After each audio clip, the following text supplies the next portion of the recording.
नमस्कार, स्वागत है आपका द इकोनॉमिस्ट में। चलिए शुरू करते हैं the economic times editorial discussion का सेकंड पार्ट। तो यहाँ पर जो फर्स्ट आर्टिकल है यह है हॉस्पिटैलिटी सेक्टर के साथ संबंध रखता है ये टॉपिक। तो यहाँ पर स्पेशली जो बात की गई है वो की गई है महाराष्ट्र की। महाराष्ट्र गवर्नमेंट यहाँ पर जो है जो नए प्रोसीजर्स लेकर आ रही है, कैसे जो है हॉस्पिटैलिटी सेक्टर जो है उसको जो है प्रमोट किया जाएगा। ओके, कैसे वहाँ से रेवेन्यू जनरेट किया जाएगा, कैसे वहाँ पर इन्वेस्टमेंट बढ़ाई जाएगी। तो इसी के ऊपर सारा आर्टिकल है। ये जो आर्टिकल लिखा है ये लिखा है आदित्य ठाकरे जी ने। आदित्य ठाकरे वो जो है अभी शिवसेना सरकार में मिनिस्टर भी हैं महाराष्ट्र में। तो उन्होंने यहाँ पर बहुत ही इंपॉर्टेंट इश्यू को जो है यहाँ पर डिस्कस किया है। चलिए इसको डिस्कस करते हैं। कोविड-19 की यहाँ पर बात की है, उसके मद्देनजर बहुत बुरा इम्पैक्ट पड़ा है जो होटल्स इंडस्ट्री है, ओके, रेस्टोरेंट है, रिजॉर्ट्स वगैरह है। तो जो हॉस्पिटैलिटी वर्ड हम यूज करते हैं वो होटल्स, ओके, रिजॉर्ट्स और रेस्टोरेंट्स इनके लिए यूज करते हैं क्योंकि यहाँ पर आवभगत होती है। ओके, तो यहाँ पर इसको हॉस्पिटल के साथ इसको रिलेट करके नहीं चलना है। ओके, ऐसा नहीं है कि जो हॉस्पिटल में जो सुविधाएं मिलती हैं उसको हम हॉस्पिटैलिटी सेक्टर बोलते हैं, ये अलग है, ये गलत है। हॉस्पिटैलिटी सेक्टर हमेशा जो होटल और रेस्टोरेंट्स होते हैं इनकी चेन्स होती हैं और जो यहाँ पर सुविधाएं प्रोवाइड की जाती हैं, तो यहाँ पर बोला जाता है कि आपको हॉस्पिटैलिटी की फैसिलिटी मिल रही है। ओके, तो यहाँ पर बात बोली गई है महाराष्ट्र की। महाराष्ट्र जो है यहाँ पर एक अभी जो महाराष्ट्र गवर्नमेंट ने एक लैंडमार्क जो है प्रपोजल पास किया है, जिसकी वजह से जो है ईज ऑफ डूइंग बिजनेस जो है होटल्स में और नए रेस्टोरेंट्स में भी बढ़ जाएगा। ओके, और नए होटल्स और नए रेस्टोरेंट जो है एस्टेब्लिश किए जाएंगे आने वाले समय में। तो यहाँ पर बात बोली गई है कि एक तरह का स्पॉन्ज सेक्टर है होटल और हॉस्पिटैलिटी इंडस्ट्री। तो बहुत ज़्यादा जो जॉब्स क्रिएट होंगी आने वाले समय में और रेवेन्यू भी अच्छा आएगा देश को भी और स्टेट को भी। और जो है इसी सेक्टर को यहाँ पर बोला गया है कि पुरानी सरकारों ने इसके ऊपर कोई फोकस ही नहीं किया। ओके, तो इसको कोई तवज्जो ही नहीं दी, जिसकी वजह से ये पीछे का पीछे ही जाता गया। अभी जो है महाराष्ट्र में ऐसा नहीं देखने को मिलेगा आपको। ये जो सिचुएशन है हमने यहाँ पर सॉल्व करने की कोशिश की है। तो स्टेट जो है ब्लेस्ड है ऑलरेडी, बहुत सारी बीचेस हैं यहाँ पर, कोस्ट लाइन बड़ी है। ओके, अर्बन स्प्रॉल्स है। ओके, उसके बाद फोर्ट्स हैं, टेम्पल्स हैं, फेस्टिवल्स हैं। तो बहुत ही डाइवर्स रीजन है। अगर हम महाराष्ट्र की भी बात करें तो डिफरेंट फूड्स हैं यहाँ पर भी, डायलेक्ट भी अलग अलग है।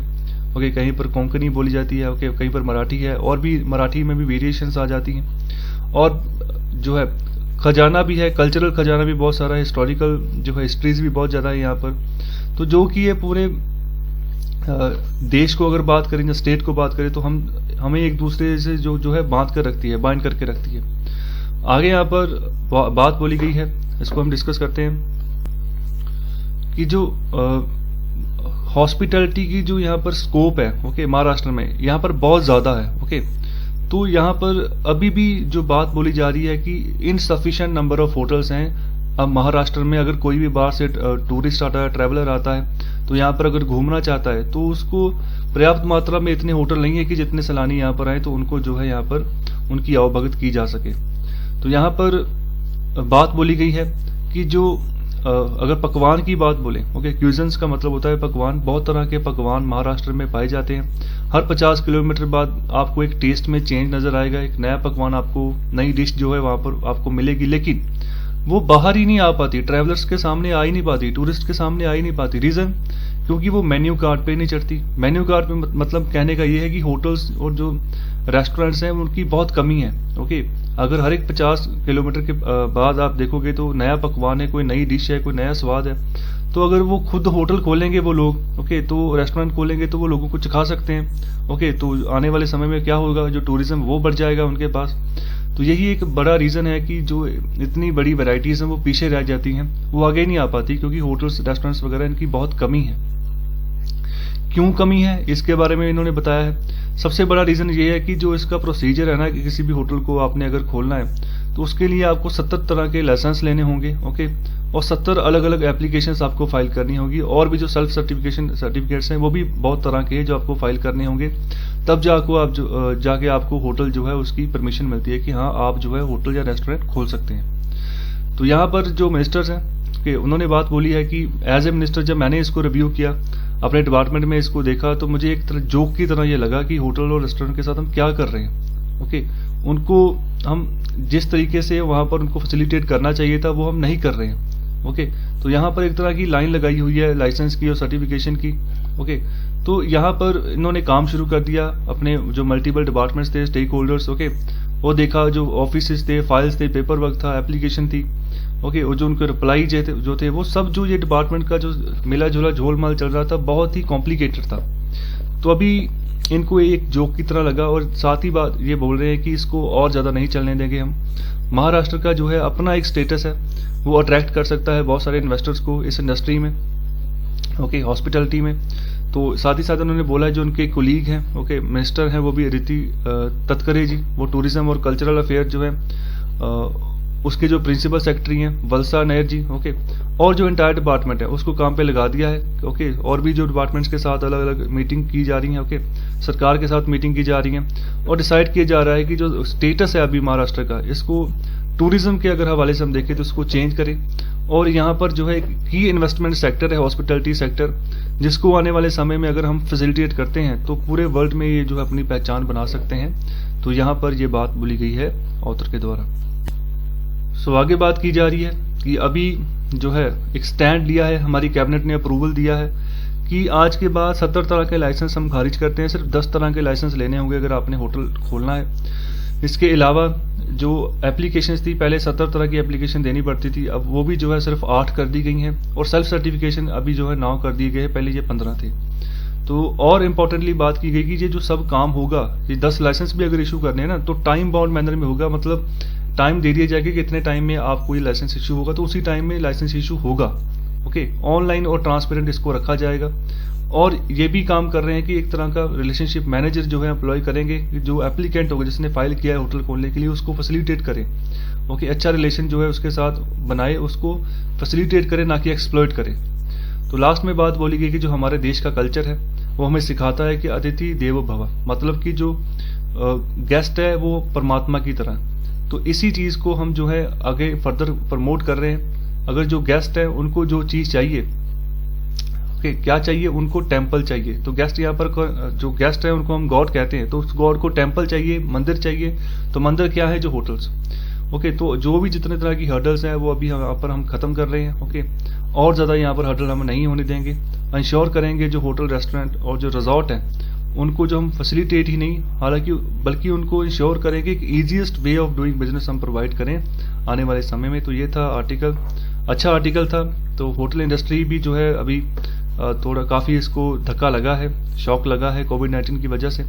तो धीरे धीरे अभी ये रिवाइव होगा, अब धीरे धीरे इन्वेस्टमेंट दोबारा बढ़ेगी, धीरे धीरे टूरिज्म जो है वो एक्सप्लोर करेगा। अगर टूरिज्म एक्सप्लोर करता है तो स्टेट गवर्नमेंट को काफ़ी रेवेन्यू उससे आ जाता है। तो ये एक इम्पॉर्टेंट इशू है जिसको यहाँ पर टैकल करके किया जा रहा है, तो अच्छी बात है।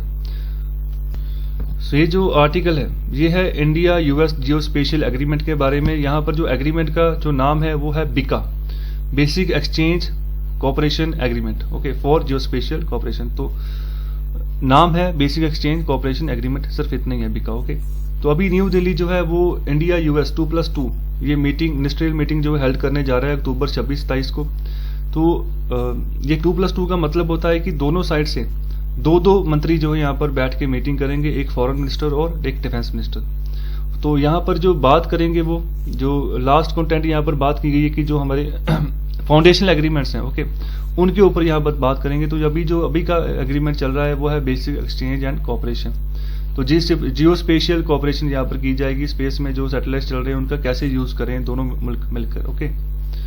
आगे बात बोली गई जो बीका है, ओके, बिल्कुल जो प्रीवियस जो एग्रीमेंट साइन हुए उन्हीं की तरह है, जैसे लॉजिस्टिक सपोर्ट एग्रीमेंट है, communication interoperability, security and memorandum agreement जिसको हम सिस्मो बोलते हैं। तो यहाँ पर मॉडिफिकेशन की बात की गई कि इनकी भी मॉडिफिकेशन की जरूरत है, जो इंडिया को जरूरत है आने वाले समय में उसके हिसाब से। ये जो एग्रीमेंट है, ओके, जो ये एग्रीमेंट है ये अलाउ करेगा इंडिया और यूएस को, जो बीका का एग्रीमेंट है, इंडिया और यूएस को, कि इंडिया जो है वो यूएस की मदद से जो है जो अपने जो दुश्मन मुल्क है जैसे चाइना है, पाकिस्तान है, उनका जो मिलिट्री हार्डवेयर है ना उसको जो है डिस्पोज कर सकता है, पिन पॉइंट कर सकता है। कहने का मतलब उनको ट्रेस कर सकता है वेरी हाई रेजोल्यूशन के साथ और पिन पॉइंट एक्यूरेसी के साथ। मतलब कि अगर चाइना भारत के लद्दाख बॉर्डर पे आगे बढ़ रहा है तो वहां पर जो है वेदर कंडीशन इतनी जबरदस्त है, ओके, इतनी टफ है कि वहां पर पहुंचना, देखना, एवेल्युएट करना बहुत टफ है इंडिया के लिए। तो अगर ऐसी एग्रीमेंट साइन होता है तो इंडिया को हेल्प मिल जाएगी। तो इंडिया सैटेलाइट की मदद से ही देख सकता है कि कैसे चाइना कहाँ पर है, अभी चाइना कहाँ पर अपने ट्रूप्स तैनात कर रहा है, कहाँ पर अपनी कॉन्वॉय लेकर चल रहा है, कहाँ पर अपना बेस बना रहा है। तो इन सभी बातों का जो है भारत को पहले से अंदाजा हो जाएगा, पता चल जाएगा, तो इंडिया उस हिसाब से प्रिपेयर कर सकता है। तो बहुत ही इंपॉर्टेंट एग्रीमेंट इसको माना जा रहा है। और साथ ही साथ यूएस ने ये पहले ही जो है एग्रीमेंट साइन कर रखे हैं साउथ कोरिया, ऑस्ट्रेलिया और जापान के साथ। और खास बात यह है कि ये तीनों मुल्क, ये भी जो है ये चाइना के एडवर्सरीज हैं। ओके, चाइना इनका एडवर्सरी है, मतलब ये भी जो है एक तरह के, चाइना इनके लिए एक तरह का दुश्मन मुल्क है। ओके, सो आगे बात करें क्या क्या बेनिफिट है। ओके, तो उसके बारे में यहाँ पर डिस्कस करते हैं। तो आगे बात बोली जा रही है कि ये एक तरह साइन ऐसा लग रहा है कि अगर इंडिया सर्कल को ज्वाइन करता है, ओके, तो इंडिया के लिए बेनिफिट होगा। तो सही बात है, इंडिया के लिए बेनिफिट होगा। जो यूएस का जो स्पेशल इंटेलिजेंस गैदरिंग सैटेलाइट है वो ज़्यादा है इंडिया के मुकाबले, तो नेचुरली इंडिया को यहाँ पर सपोर्ट मिलेगी। और जो यहाँ पर वेपन्स की बात करिए, weapons of 4th generation warfare and technological challenges enter the cyber and electronic realms. तो 4th जनरेशन वारफेयर यहाँ पर इलेक्ट्रॉनिकली जो यहाँ पर वेपन्स है उनके ऊपर एक क्वेश्चन मार्क है। ओके, खतरा है जो किसका, साइबर और इलेक्ट्रॉनिक, इनका हमला हो सकता है। ये बड़ी चैलेंज है। ओके, तो इनको टैकल करके भी चलना है। और जो बीका है ना, ये जो एग्रीमेंट है, तो ये जो है ये फोकस करता है कि जो मिलिट्री का हार्डवेयर है किसी भी दुश्मन मुल्क का, वो कहाँ पर है उसको जियो जो है लोकेट कर सकता है। और जो लिमिटिंग टाइम में जो है इसको जो रिजल्ट आपके सामने रख के बता सकता है कि ये जो डाटा है मैंने प्रोवाइड किया है बिल्कुल एक्यूरेट, उस हिसाब से आप एक्शन लो। ओके, तो इसी के साथ आगे बात बोली गई है कि आने वाले समय में एक और चैलेंज है जिसको हमने जो है नेग्लेक्ट नहीं कर सकते, वो है वेदर वारफेयर। ओके, तो growing critically of metrological intelligence, तो ये भी साथ ही साथ बढ़ रहा है। जब ये टेक्नोलॉजी इतनी स्ट्रांग हो रही है तो वहाँ पर सिग्नल्स की कहीं ना कहीं पर जो हाई अल्टीट्यूड एरिया से कमी हो जाती है, जिससे वेदर वॉरफेयर का मतलब है जैसे चाइना है, तो यूएस ने इंडिया को बताया था तो कि जो चाइना है वो 60,000 के ट्रूप्स उसने जो है आपके लद्दाख बॉर्डर पर तैनात जो करने शुरू कर दिए।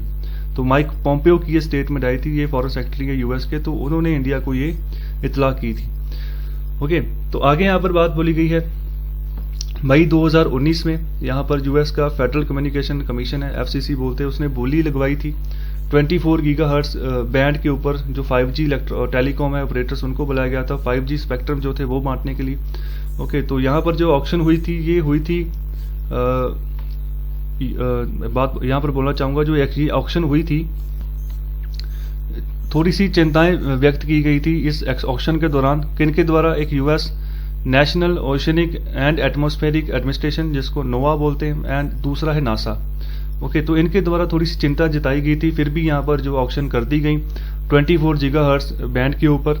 ओके, तो यहाँ पर क्या चिंता जताई गई थी कि क्लैश हो सकता है आने वाले समय में टेलीकॉम और मेट्रोलॉजिकल टेक्नोलॉजीज में। तो यहाँ पर सीधी सीधी बात बोली गई थी, अगर आप 24 गीगाहर्ट्ज पे बैंड जो इस बैंड के ऊपर आप स्पेक्ट्रम आवंटन करते हो 5G टेलीकॉम ऑपरेटर्स को, तो जो मेट्रोलॉजिकल जो टेक्नोलॉजी है जो आपको वेदर फोरकास्टिंग के बारे में बताती है कि कैसी प्रेसिपिटेशन होगी या रेनफॉल होगा, कैसा माहौल बनेगा, कहाँ पर हाई प्रेशर होगा, कहाँ पर लो प्रेशर होगा, तो इस डाटा में जो है आपको एक्यूरेसी की कमी देखने को मिलेगी आने वाले समय में।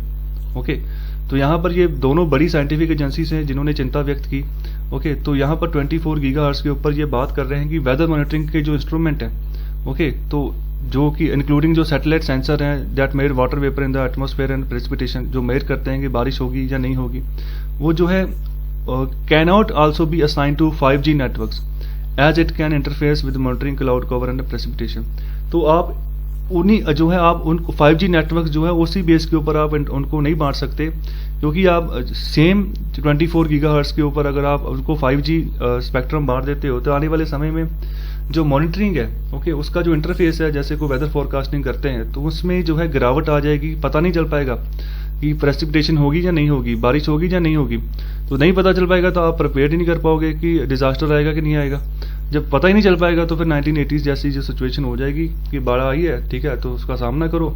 ओके, तो वहाँ पर NDRF लगा दो, ठीक है, ओके, तो बाद में पहले प्रिडिक्शन नहीं कर सकते। अगर पॉपुलेशन बचती है, उसकी जान बचती है, तो हम उनको पहले कहीं और डिप्लॉय कर दे, तो वो चीज़ जो है यहाँ पर उसका खतरा मंडरा रहा है। अगर 24 गीगाहर्ट्ज के बैंड के ऊपर, इस फ्रिक्वेंसी के ऊपर अगर हम 5G स्पेक्ट्रम आवंटन करते हैं, तो ये अभी फिलहाल यूएस की एग्जांपल दे रहे हैं, तो इसी एग्जांपल से हमने सीखना है। इंडिया भी अभी आने वाले समय में जो है 1 ही साल के अंदर अंदर जो है 5G स्पेक्ट्रम जो है बांटने वाला है। तो अभी आगे बढ़ते हैं। तो आगे अगर बात करें तो बोला गया है कि 5G नेटवर्क एक सेंट्रल डिस्प्यूट रहा है यूएस और चाइना के बीच में भी।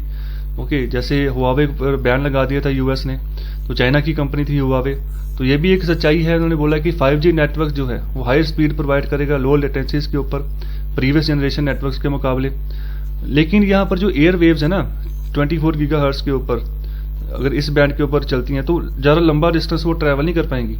ओके, तो उनका जो एयर वेव्स है वो रास्ते में ही ऑब्जॉर्व कर ली जाएंगी जो एयर का मॉइस्चर होगा उसके द्वारा, जिसकी वजह से जो है पेनिट्रेशन जो है स्टील है उस ठीक है उसमें जो है रुकावट हो सकती है। जो कंक्रीट है अर्बन इंफ्रास्ट्रक्चर का, ठीक है, उसके थ्रू भी रुकावट हो सकती है। इसके बाद में अगर बात करें ओके जो एयर वेव्स है उनको, सो जो इस लिमिटेशन के अकॉर्डिंग अगर बात करें तो 5G नेटवर्क जो है ये सिर्फ थिकली पॉपुलेटेड एरिया तक ही जो है सीमित रह जाएगा। जहां पर इसकी ज़्यादा ज़रूरत है वहां पर नहीं पहुंचेगा। तो इसका रिजल्ट यही है कि require dense transmission tower infrastructure, बहुत बड़े पैमाने पर टावर्स लगाने पड़ेंगे, और जो रिमोटली एरिया है वो तो फिर पीछे छूट जाएगा। तो यहाँ पर रेस लगी हुई है स्पेक्ट्रम एलोकेशन की। ओके, तो यहाँ पर लिमिटेड विडर्स जो है वो बुलाए गए हैं खासतौर पर टेलीकॉम सेक्टर से। ओके, तो ये अभी कंटेस्ट बन गया है रिमोट सेंसिंग और टेलीकम्युनिकेशन इंडस्ट्रीज दोनों के बीच में। ओके, तो इंटरनेट ऑफ थिंग्स जो है ये भी बात यहाँ पर बोल रहा है कि हमें इंटरलिंकिंग जो कर रहे हैं billions of electronic devices, allocation of scarce electromagnetic spectrum will only become more complicated. तो ये और ज़्यादा कॉम्प्लिकेट हो जाएगा आने वाले समय में। ओके, अगर ऐसे एयर वेव जो है ट्रेवल करेंगी, एयर वेव ऐसे काम करेंगी। तो साथ ही साथ बात बोली गई कि इंडिया भी जो है डेडलीस्ट और मोस्ट एक्सपेंसिव प्रेसिपिटेशन डिजास्टर्स जो है सहन कर चुका है। एग्जाम्पल के तौर पर 2005 में मुंबई में क्लाउड बस्ट, बादल फटा था। ओके, उसके बाद 2011-13 में फ्लड आए थे लेह और उत्तराखंड में, सबको याद होगा उत्तराखंड में कितनी भयानक तबाही मचाई थी। उसके बाद साइक्लोन्स आए बे ऑफ बंगाल में, उड़ीसा और चेन्नई में, कहाँ बहुत सारे लोग मारे गए। तो इस तरह की अगर हमने सिचुएशन से बचना है तो प्रिसाइज वेदर फोरकास्टिंग चाहिए इंडिया के शहरों को और अच्छा डिजास्टर मैनेजमेंट करने के लिए। तो तभी हम अपनी पॉपुलेशन को बचा पाएंगे ना, जब पहले से वेदर फोरकास्टिंग अच्छी बिल्कुल सही रिपोर्ट आएगी। ओके, तो आगे यहाँ पर बात बोली गई है कि इंडिया में भी अगले साल यहाँ पर क्यास लगाई जा रही है कि telecom regulatory authority of India वो ऑक्शन लेकर आएगी, बोली लेकर आएगी जो स्पेशल बैंड है 5G का उसको ऑपरेशंस को बांटने के लिए। तो यहाँ पर जो एयर वेव्स है 24 गीगाहर्ट्ज के बैंड के जो आसपास वर्क करेंगी। ओके, तो ये सिर्फ और सिर्फ मेट्रोपॉलिटन एरियाज को ही यहाँ पर कंसीडर करके चला जाएगा। इसके अलावा जो अभी जो एलोकेशन चल रही है, लेकिन यहाँ पर यही बात दोबारा यहाँ पर ट्राई को यही समझाने की कोशिश की, एलोकेशन से पहले ये चीज़ देख ले कि जो 5G का इम्पैक्ट है 24 गीगाहर्ट्ज के ऊपर, वो अर्बन जो वेदर मॉनिटरिंग है उसके ऊपर क्या इम्पैक्ट डालेगा। क्योंकि अमेरिका की जो बड़ी बड़ी एजेंसीज हैं NOAA और जो नासा है वो इसके ऊपर चिंता जता रही हैं कि जो है क्लैश हो सकता है मेट्रोलॉजिकल फोरकास्टिंग और 5G ट्रांसमिशन दोनों के बीच में। तो यहाँ पर इनको पहले से ये सोच के चलना होगा, फिर ही जो है इसको यहाँ पर ओपन करें। और जो बीका है इसको भी यहाँ पर मॉडिफाई करना होगा। ओके, सो जो सिविलियन ड्राई रन है मतलब पहले से एक तरह से ट्रायल करके यहाँ पर देखना होगा जो एग्जिस्टिंग NOAA एग्रीमेंट है जो कि 2008 में साइन हुआ था उसके द्वारा। तो जो Indian ministry of earth sciences, department of space, ये जो है इनको कोलैबोरेट करना होगा NOAA और नासा के साथ। ओके, कोलैबोरेशन बनानी होगी ताकि जो कि एनालाइज कर सके कि मेट्रोलॉजिकल डाटा जो है जो यहाँ जिन यूएस सिटीज में 5G आवंटन किया गया है 24 गीगाहर्ट्ज में, तो वो डाटा में कोई चेंज तो नहीं आया। अगर उस डाटा में चेंज आ रहा है तो फिर इंडिया के लिए भी यहाँ पर सोचने की बात हो जाएगी कि हम क्या आगे प्रोसीड करें 5G को या ना करें। ओके, सो इंडिया जो है जो डाटा आएगा उसका जो microwave, India can share data from the microwave analysis and detection of rain and atmospheric structures, इसको शॉर्ट फॉर्म में मद्रास बोलते हैं। ओके, तो यहाँ से डाटा शेयर कर सकता है इंडिया भी। प्रेसिपिटेशन की मेजरिंग उसके instrument on board the ISRO Megha Tropiques weather monitoring satellite. Okay, तो उनके सैटेलाइट के साथ भी इसको एनालाइज करके देख सकता है कि बात सही कह रहे हैं कि गलत कह रहे हैं। तो US can employ its counterpart advance microwave imager on board. Okay, तो इनके साथ हम जो है इनके सैटेलाइट्स को यूज करके हम जो है इस क्लैश को खत्म करने की जो है काम कर सकते हैं, इसका अगर सोल्यूशन निकालना है तो। आगे बात बोली गई अगर 24 गीगाहर्ट्ज केस की अगर बात करें तो अगर हम इसको मिलिट्री ऑपरेशंस में एक्सटेंड करेंगे, ओके, डेलिब्रेट इलेक्ट्रोमैग्नेटिक इंटरफेरेंस की बात करेंगे, तो वहाँ पर भी जो यहाँ पर इलेक्ट्रॉनिक जो वारफेयर लग सकती है आने वाले समय में, ओके। सो डेली मॉनिटरिंग, जो वेदर मॉनिटरिंग होता है, डिजास्टर मैनेजमेंट होता है, इसके ऊपर भी जो है एक तरह का क्वेश्चन मार्क लग सकता है, ओके। सो ये भी एक एक्ट ऑफ क्रिमिनल और इकोनॉमिक नेग्लिजेंस बन सकता है आने वाले समय में, अगर इसको समय पर टैकल नहीं किया। और लास्ट में यहाँ पर बात बोल रहे हैं कि जो टेस्ट है इंटरऑपरेबिलिटी, जो भी एग्जिस्टिंग एग्रीमेंट्स हैं, जैसे NOAA के थ्रू एग्रीमेंट है, तो वहाँ पर टेस्ट कर सकते हैं। तो गवर्नमेंट जो है इसको जरूर देखे, ओके। इससे जो क्या होगा, एक न्यू दिल्ली जो है एक नया टेम्पलेट, एक एनालिसिस मिल जाएगा बायोलेटरल और मल्टीलेटरल मिलिट्री और स्पेस पैक्ट जो भी साइन कर रहे हैं उसके लिए, कि आगे साइन करने हैं या क्या सोच विचार करने हैं या क्या चेंजेस रखवा के फिर साइन करने हैं। तो यहाँ पर जो स्पेक्ट्रल डाटा उसकी शेयरिंग को भी जो है हमने ध्यान में रख के चलना है, ओके। तो क्या डाटा वो शेयर करेंगे हमारे साथ, अगर करेंगे तो किस बिहाव पर करेंगे, तो ये सब चीज़ों को ध्यान में रख के हमने अपनी पॉलिसी बनानी है। जो भी एग्रीमेंट हमने आगे साइन करना है, तो ये सब चीज़ों को सोच विचार के फिर आगे हमने काम करना है। साथ ही साथ जो इंडिया के ऊपर क्या इम्पैक्ट होगा इसको भी साथ में देखकर चलना है, ओके। तो 5G आएगा तो सही, फास्टर स्पीड मिलेगी, लेकिन ये ना हो कि वो सिर्फ और सिर्फ जो अर्बन थिक पॉपुलेटेड एरियाज वहीं तक सीमित रह जाए। जो रिमोटली बहुत पिछड़े इलाके हैं, ओके, रिमोट सेंसिंग एरियाज, वो पीछे रह जाए। तो यहाँ ये भी फिर एक हो जाएगा कि एक देश का एक रीजन आगे चला गया, एक रीजन पीछे चला गया, ओके। तो ये चीज़ नहीं होनी चाहिए, इसके ऊपर पहले विचार करके फिर ही जो है ये 5G का स्पेक्ट्रम जो है लाना चाहिए। सो आई होप आपको लेक्चर अच्छा लगा होगा, आपने एंजॉय किया है, तो ज़्यादा से ज़्यादा शेयर करें, लाइक करें, चैनल को सब्सक्राइब करें, ओके। सो अपना साथ दें और आगे बढ़िए, ओके। जितने भी यहाँ पर एडिटोरियल्स डिस्कस हुए हैं तो उसको आप जरूर एनालाइज करें, दोबारा से देखें, उसकी रिवीजन करें साथ ही साथ, ओके। PIB का एनालिसिस आपको डेली मिलेगा, ओके। तो PIB को भी मिस मत करें, बहुत ही इंपॉर्टेंट है PIB, ओके। बहुत सारे क्वेश्चंस उसमें से निकल कर आते हैं, डायरेक्टली पूछ लिए जाते हैं। तो मैं जो PIB के जो मैं नोट्स भी आपको प्रोवाइड करता हूँ, ओके, बिल्कुल रिसर्च करके, ओके, फिर ही वो नोट्स बनाता हूँ, फिर आपके सामने उनको प्रस्तुत करता हूँ। कृपया उसका फ़ायदा उठाएं, ओके। सब कुछ यहाँ पर फ्री में मिल रहा है, ओके। तो इसका फ़ायदा उठाएं, आप भी पढ़ें, दूसरे को भी पढ़ाएं। खासतौर पर जो गरीब बच्चे हैं जो पढ़ाई अफोर्ड नहीं कर सकते, खासतौर पर ये लेक्चर आप उन तक पहुँचा दीजिए, तो आपके लिए यही बहुत बड़ी भलाई का काम होगा, ओके। सो बहुत बहुत धन्यवाद, शुक्रिया, एंजॉय करिए, धन्यवाद।